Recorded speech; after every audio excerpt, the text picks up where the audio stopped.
diversidad de microorganismos, bacterias, virus, hongos, ¿no? Que normalmente están presentes en las cavidades naturales, en las fosas nasales, en la cavidad oral, etc., en varias cavidades naturales, y que si estas invadieran el tejido más profundo pueden provocar complicaciones y pueden llevar a la muerte, sobre todo cuando hay presencia de microorganismos mucho más agresivos, como son la fiebre tifoidea, presencia de estreptococos, etc. Bien, pero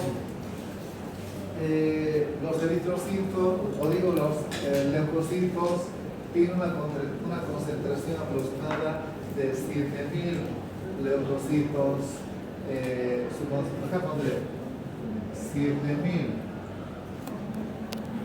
leucocitos por milímetro cúbico o microlitro, que es lo mismo, ¿no?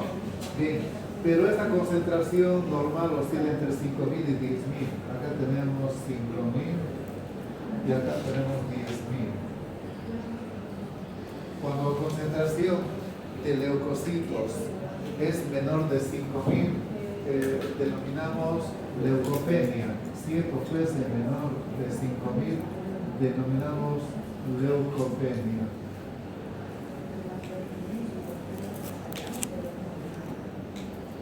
Leucopenia, ¿no?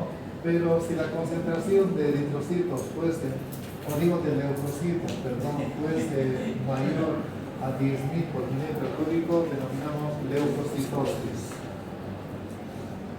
Leucocitosis.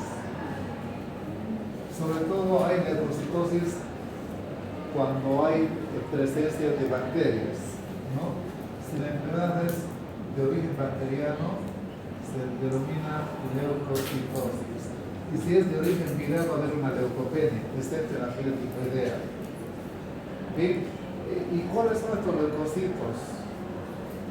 Acá tenemos los leucocitos, ¿no? Estos leucocitos son 5 tipos: neutrófilos, basófilos, eosinófilos, monocitos y linfocitos. Estamos recordando histologías. Bien, entonces, si ustedes se fijan en la diapositiva, acá tenemos 3 células que tienen un aspecto granular, es un tienen gránulos. Por este aspecto granular que tienen estos leucocitos, se denominan los granulocitos, ¿no? Y pondremos acá los granulocitos. Estos granulocitos pueden ser polimorfonucleares neutrófilos. Entonces acá tenemos polimorfonucleares neutrófilos.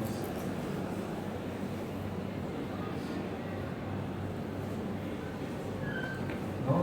O pueden ser polimorfonucleares basófilos.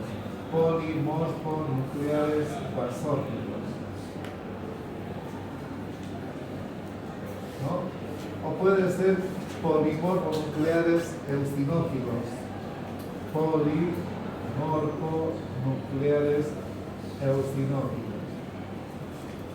Bien, esos 3 tipos de leucocitos son los que se conocen como granulocitos por su aspecto granular, que les confiere ciertas funciones especiales. Pero también tenemos otras células como son los monocitos.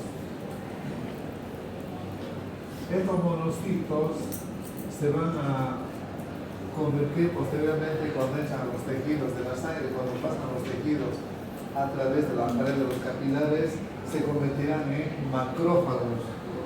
Por el poco tiempo que tengo, voy a tratar de poner aquí entonces macrófagos, ¿no? Y los linfocitos, que son de 2 tipos, linfocitos T y linfocitos B. Entonces ahí tenemos los leucocitos. Estos leucocitos son unidades móviles que circulan en la sangre como lo hacen los patrulleros policías en toda la ciudad, buscando delincuentes, ¿no? Etc. De igual manera, los leucocitos tienen esa capacidad, esa habilidad de poder detectar, ubicar a cualquier agente patógeno que ingrese en el organismo. porque hay microorganismos que invaden el cuerpo y tenemos un sistema protector. Este sistema protector es a través de los leucocitos, que también son patrulleros en todas las células del cuerpo, ¿no? Es decir, en todo el circulatorio. Pero, ¿cuánto es la concentración de estos leucocitos? Los neutrófilos constituyen el 62%. O sea que la mayor cantidad de leucocitos hemos indicado que son 7.000 por milímetro cúbico. Y de todos, su proporción es la siguiente. Los neutrófilos son 62%. Los basófilos 0.4%. Los eosinófilos 2.3%. Los monocitos 5.4%, 5.3%.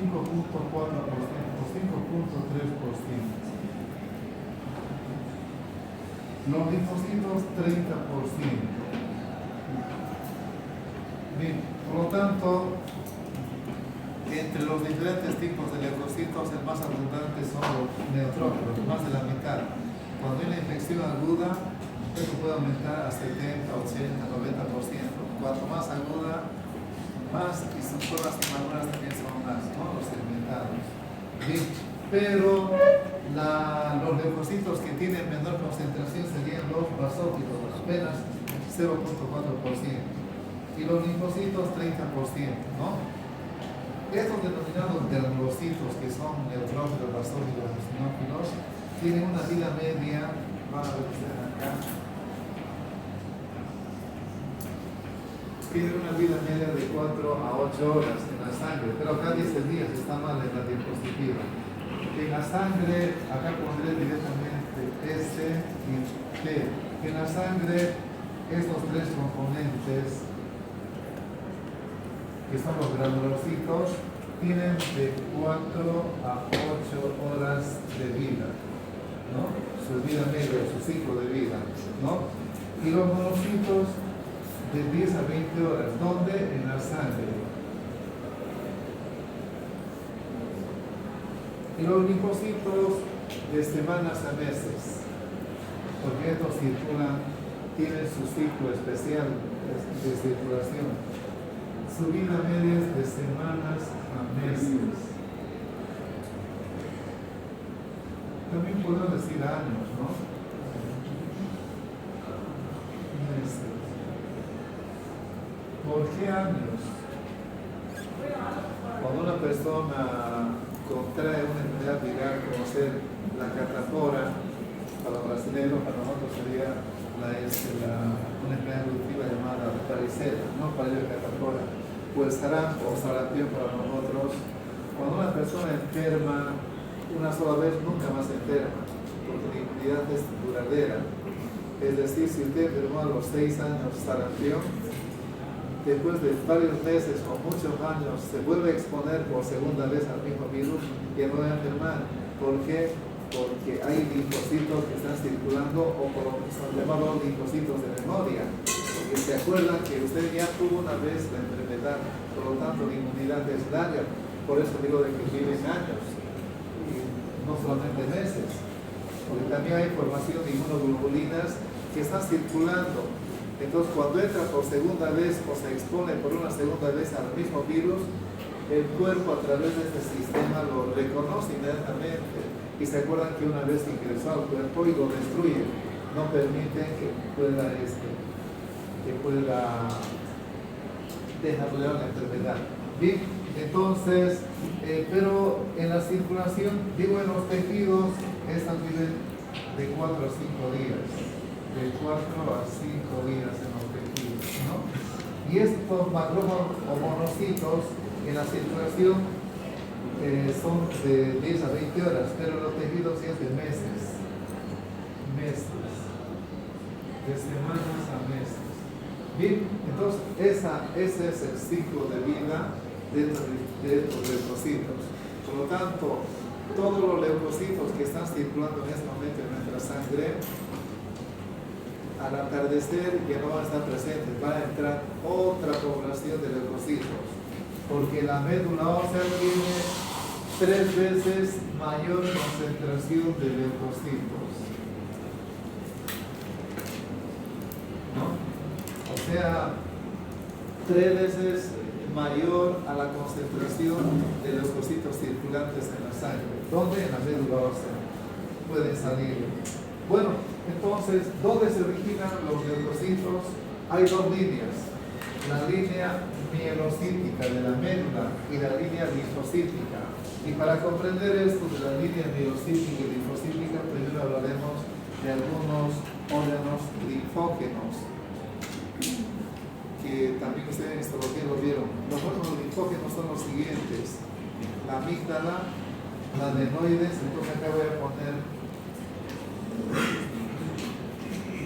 la amígdala, la adenoides en la nasofaringe, el timo en la parte superior del tórax, los ganglios linfáticos que están distribuidos en cadenas, en la cadena cervical, la cadena axilar, la cadena inguinal, en el tórax, en las extremidades, se encuentran en diferentes lugares, ¿no? Bien, entonces tenemos los ganglios linfáticos, ahí tenemos los ganglios linfáticos. También tenemos el vaso también forma parte de estos órganos linfógenos. También el intestino tiene por debajo del epitelio intestinal unas placas denominadas placas de Peyer. Placas de Peyer, ¿no? Bien, también la médula ósea también tiene.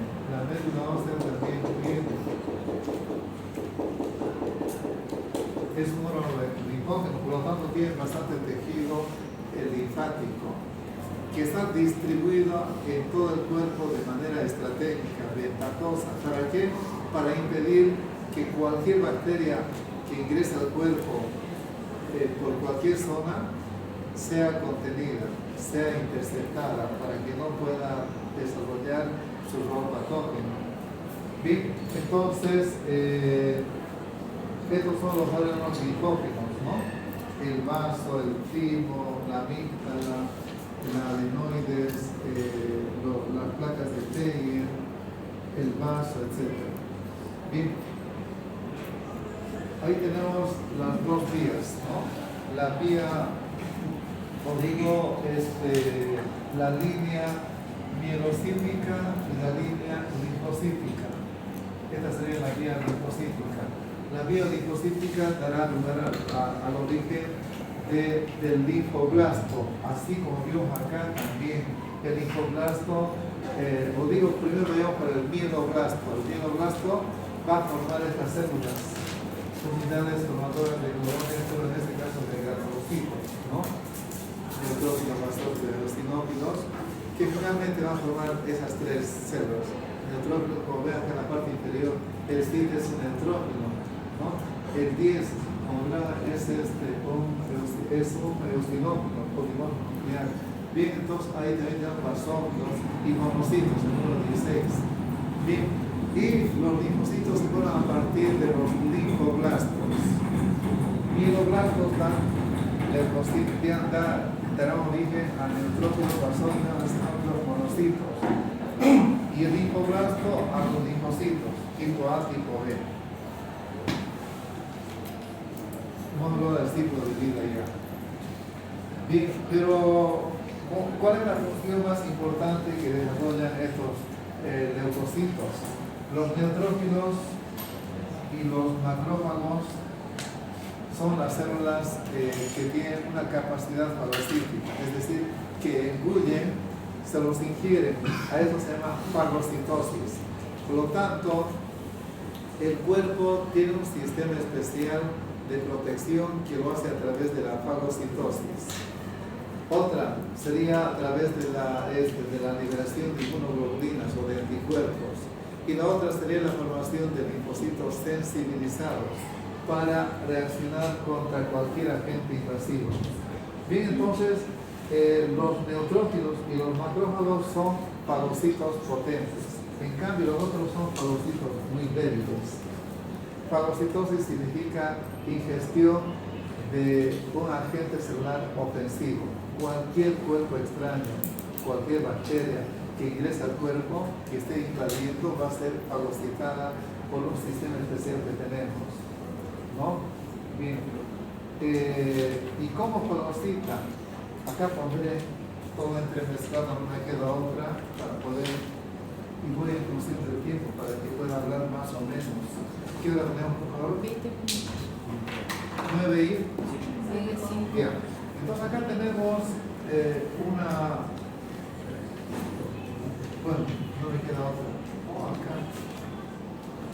Acá pondré mejor.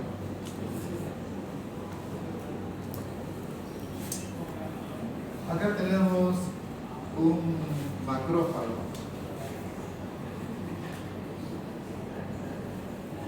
¿No? Entonces, este es un macrófago.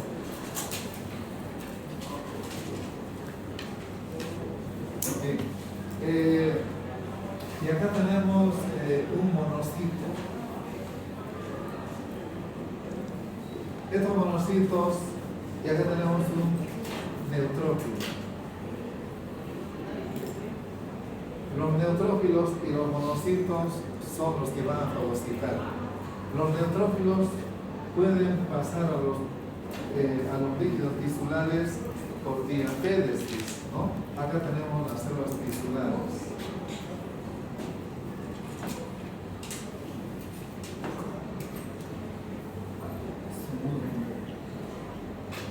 Pero estos monocitos pueden pasar a la circulación por diapédesis, ¿no? Para luego convertirse en macrófagos. Va a aumentar más o menos de 4 o 5 veces más el volumen. Los monocitos en la circulación sanguínea son células inmaduras, no pueden fagocitar, pero cuando pasan a los tejidos por diapédesis aumentan de volumen, no es muy grande, de 4 o 5 veces, y entonces son potentes fagocitos. ¿Y en qué consiste la fagocitosis? En su interior los macrófagos contienen lisosomas. Acá tenemos un lisosoma. Contienen peroxisomas.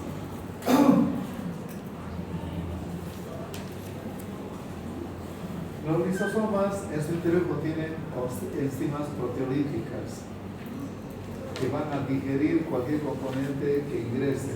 Por lo tanto, estas enzimas proteolíticas, cuando el macrófago, como macrófago, no es ninguno que esté allá.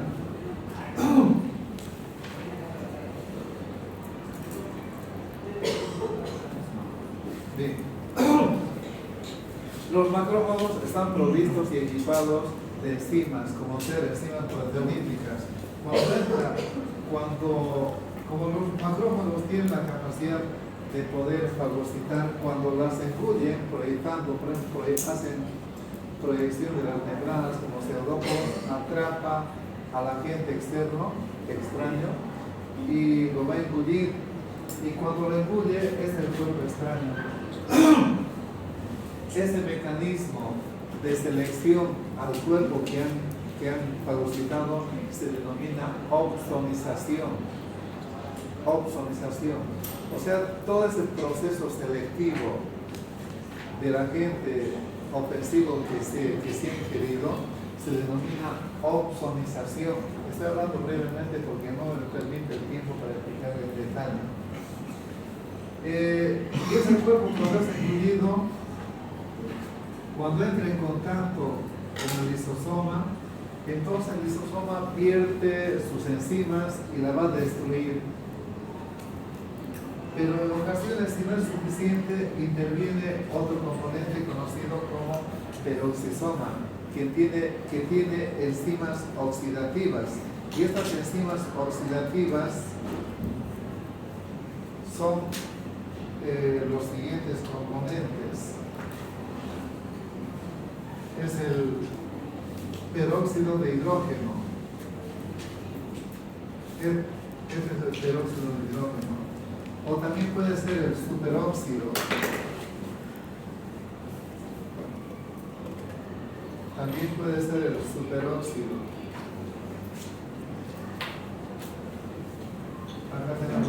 Entonces, el peróxido de hidrógeno, superóxido o el radical oxidrino. Este es el peróxido, parecido a oxígeno, ¿no? Es el peróxido. Muy bien, entonces, el peróxido de hidrógeno, cuando se combina con con el cloruro,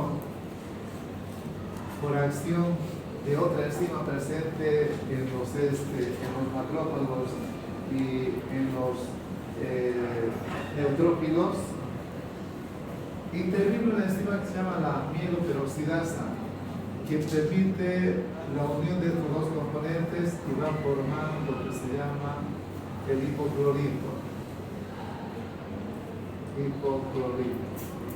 Entonces, los peroxisomas tienen enzimas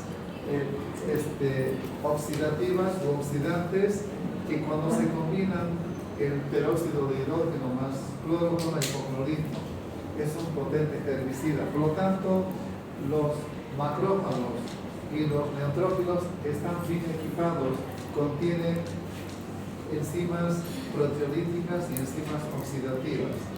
De esta manera, entonces, tiene lugar lo que se llama la ozonización, es decir, fixe de manera selectiva. Estos neutrófilos no pueden fagocitar a células normales, solamente a células extrañas, ¿no? Que tengan ciertas características.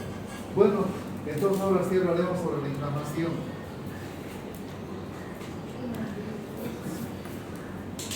La inflamación. Cuando hay un daño tisular en el cuerpo, ya sea por diversos fenómenos, ya sea un traumatismo, si yo largo una piedra accidentalmente en el pie, se ve inflamar los ojos altos, ¿no?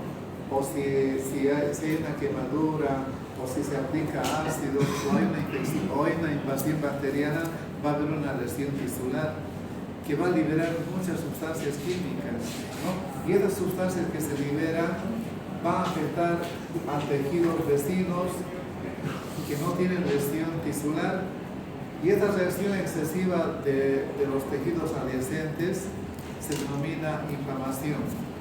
Entonces, inflamación se denomina a esa reacción excesiva de células o tejidos que no fueron afectados, que no sufrieron daño tisular.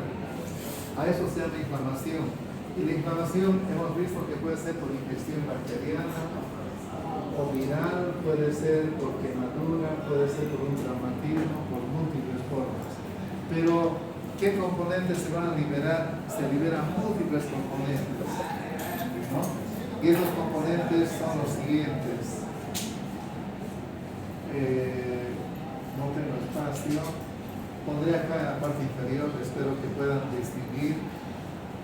Y no me gusta hacer color negro, pero tenemos acá varios componentes: radicilina, serotonina, histamina, prostaglandina. Entonces acá tenemos prostaglandinas, radicilina,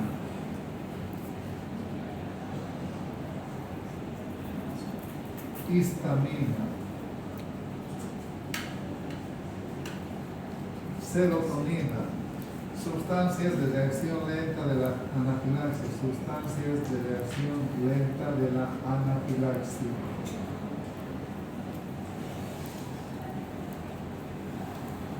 sustancias quimiotácticas de neutrófilos, de basófilos, de neutrófilos, de eosinófilos. Y también se libera, acá tenemos macrófagos. Los macrófagos contienen unos componentes conocidos como interleucina 1, factor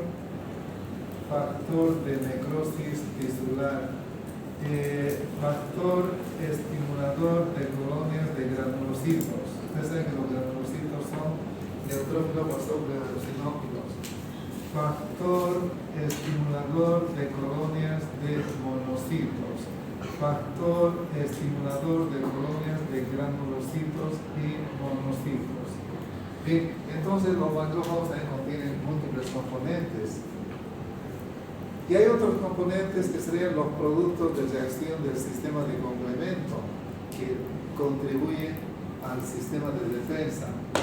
Sistema o productos de reacción de la coagulación, del sistema de coagulación. Por lo tanto, se van a liberar múltiples componentes y estas componentes o sustancias químicas atraen los leucocitos, ¿no? Atraen los leucocitos.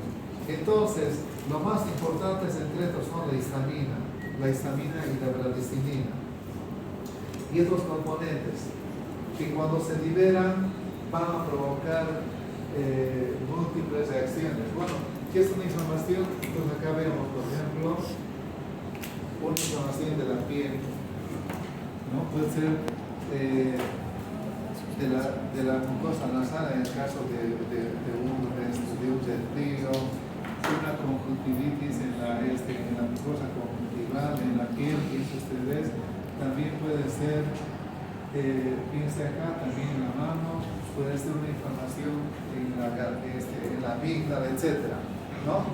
Bueno, acá está presente la tétrada de Paracelso. ¿Qué significa eso?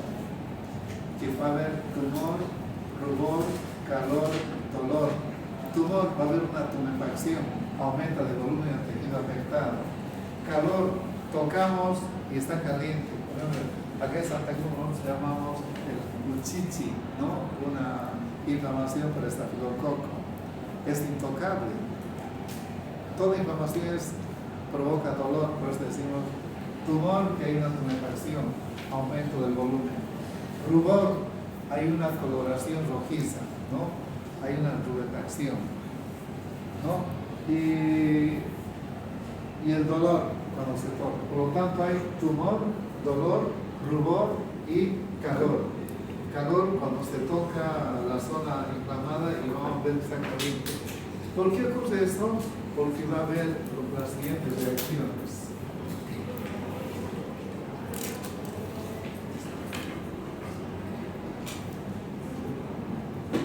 Ahí pueden ver ustedes. Entonces, la inflamación se caracteriza por la vasodilatación. Estos múltiples componentes que se liberan, bradicinina, histamina y otros, producen una vasodilatación, es decir, que los capilares van a aumentar, se van a dilatar.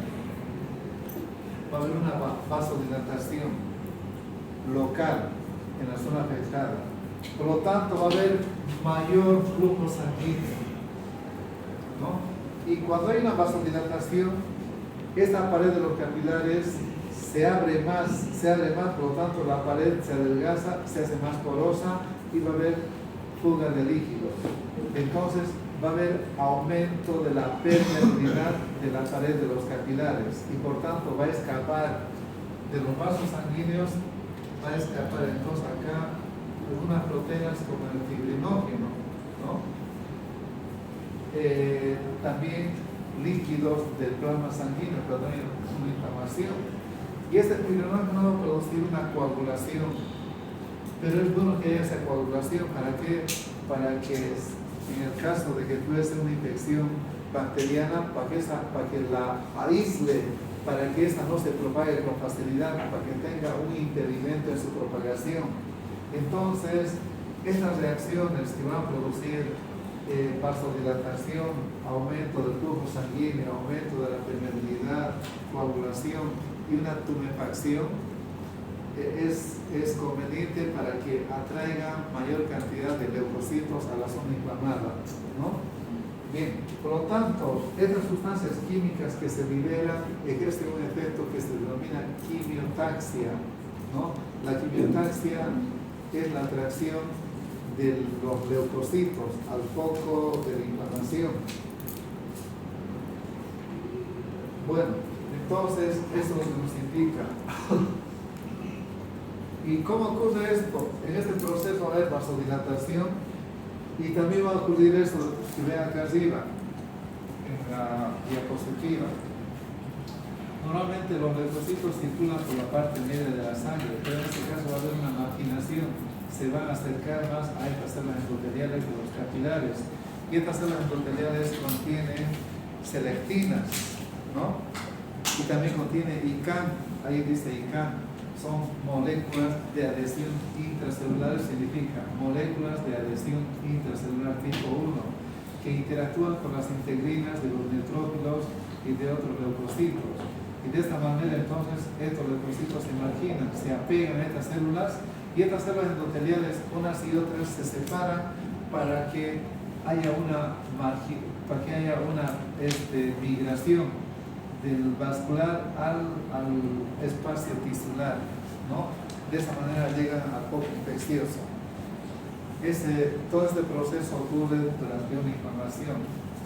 Y estos leucocitos, sabemos que son fagocitos, van a fagocitar, ingresan al campo de batalla donde hay una invasión, pero al mismo tiempo hay una protección por estos fagocitos, neutrófilos y macrófagos.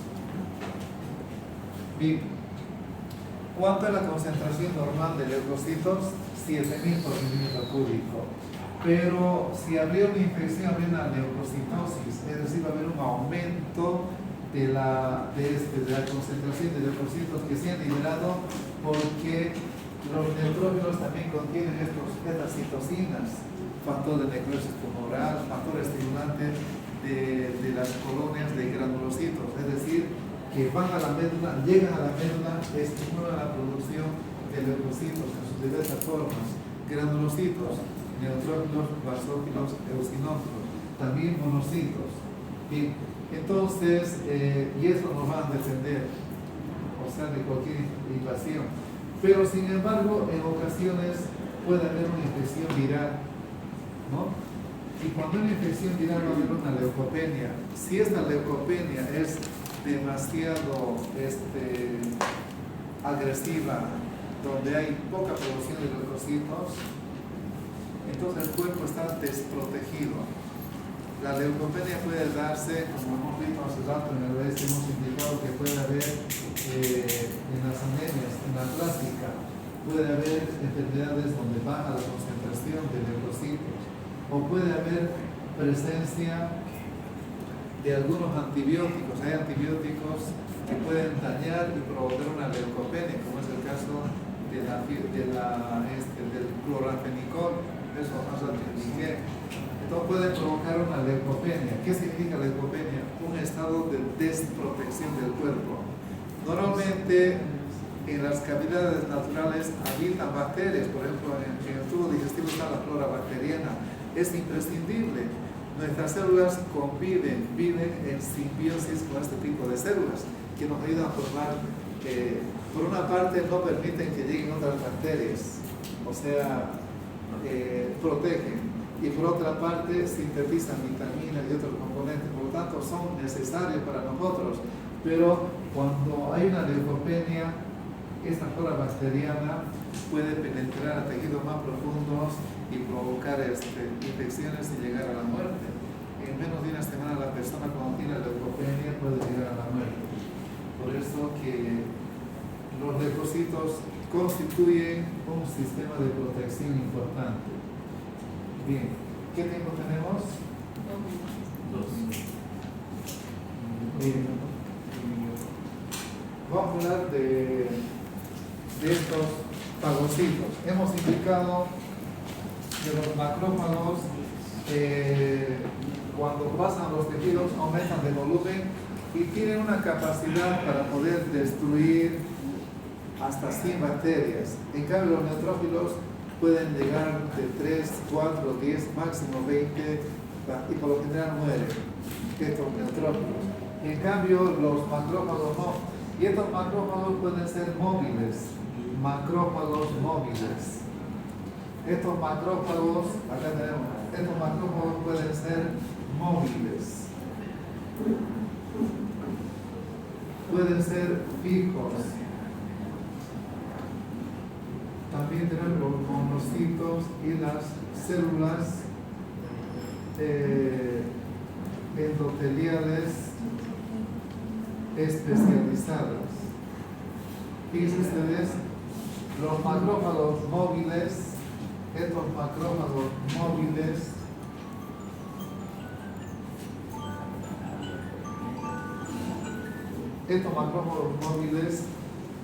fijos y los monocitos más las células endoteliales Todos en conjunto se denominan sistema retículo endotelial. Acá puse yo abreviado sistema retículo endotelial.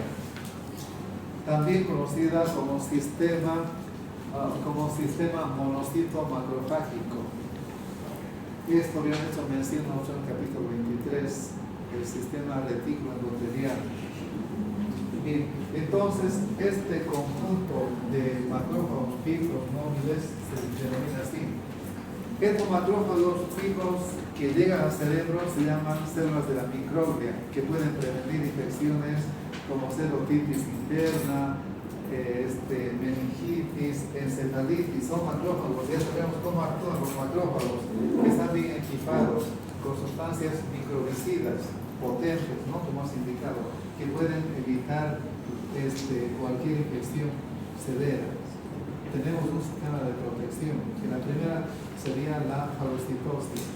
Acá podemos ver un ganglio linfático que tiene senos. Cuando fluye la linfa dentro de lo que es el ganglio linfático, fluye dentro de estos sinusoides, que son en realidad sinusoides subcapsulares o senos subcapsulares, sinusoides cuando hay sangre. Senos subcapsulares, en este caso no hay sangre, es linfa. Acá tenemos los senos subcapsulares por debajo de la cápsula y tenemos senos medulares por donde fluye la linfa. Ahí se encuentran revestidas estos senos de macrófagos. Hay muchos macrófagos, ¿no? Y ya sabemos cuál es la función. Están esperando agazapados para poder fagocitar a cualquier agente extraño que pueda llegar al sistema linfático, porque es la vía más principal por la que ingresan las bacterias. Pero también pueden llegar a los alveolos. Acá en los alveolos, acá tenemos macrófago. En los alveolos, nosotros cuando respiramos, en el caso de un trabajador de las minas, cuando entra a las minas y no tiene protección, va a inhalar sílice, carbono. Si inhala sílice, va a llegar a la pared de los alveolos provocando silicosis, ¿no? Y si el paciente trabaja en una empresa siderúrgica donde hay hierro, entonces va a inhalar hierro en partículas finas, provocando la siderosis. Si trabaja un trabajador, por ejemplo, de un aserradero donde no haya protección, levanta un polvo finito al cortar la madera, se llama aserrín, ¿no? Y esto puede provocar una maderosis, puede haber una farinosis por la harina, es decir, que puede entrar múltiples partículas, pero ¿quién fagocita todo esto? Los macrófagos. Por lo tanto, los macrófagos limpian las paredes, inclusive entran bacterias, y cuando entran bacterias como las de la tuberculosis, las engloban y impiden que la bacteria desarrolle su rol patógeno. Ahí tenemos el hígado, que acá tenemos de manera más clara. Acá podemos ver los globulillos hepáticos. Fíjense ustedes, tiene acá los espacios porta, y acá tenemos la vena central de cada globulillo, que tiene 6 ángulos, 1, 2, 3, 4, 5, 6 ángulos. Entonces, entre el espacio portal y la vena central de los globulillos, hay fíjense ustedes, los sinusoides. Estos sinusoides son los llamados sinusoides hepáticos. En estos sinusoides también existen macrófagos fijos, así como ocurre en el sistema nervioso que hemos indicado que eran las células de la microglia. En la piel, los histiocitos son macrófagos de la piel. En los pulmones hemos visto al rato que eran los macrófagos fijos o macrófagos alveolares. Y en el hígado están macrófagos, que serían las células de Kupffer, están revestidas y en fracción de segundos fagocitan. Es decir, que van a impedir que cualquier agente patógeno que pueda franquear o que pueda atravesar el intestino y llegar por la vena porta al hígado. En el hígado están presentes células que van a fagocitar en fracciones de segundo. ¿Para qué? Para impedir que la sangre de acá de la vena central de los globulillos hepáticos llega a las venas hepáticas, de las venas hepáticas a la vena cava inferior, de la vena cava inferior a la aurícula derecha, de la aurícula derecha se propaga para toda la sangre. Por lo tanto, el hígado previene que cualquier agente patógeno pueda atravesar para que no llegue a la circulación general. Por eso el hígado tiene múltiples células en los sinusoides hepáticos que cumplen esa función de fagocitosis. Bien, con eso más hemos concluido. Hablé de manera resumida, nos falta solamente hablar sobre lo que es la leucemia. ¿Y qué es la leucemia? Es una producción excesiva de leucocitos que han sufrido una degeneración maligna. Es decir, ha habido una mutación cancerosa. Y dependiendo de qué tipo de células se da la leucemia. Bueno, eso hablaremos en otra oportunidad.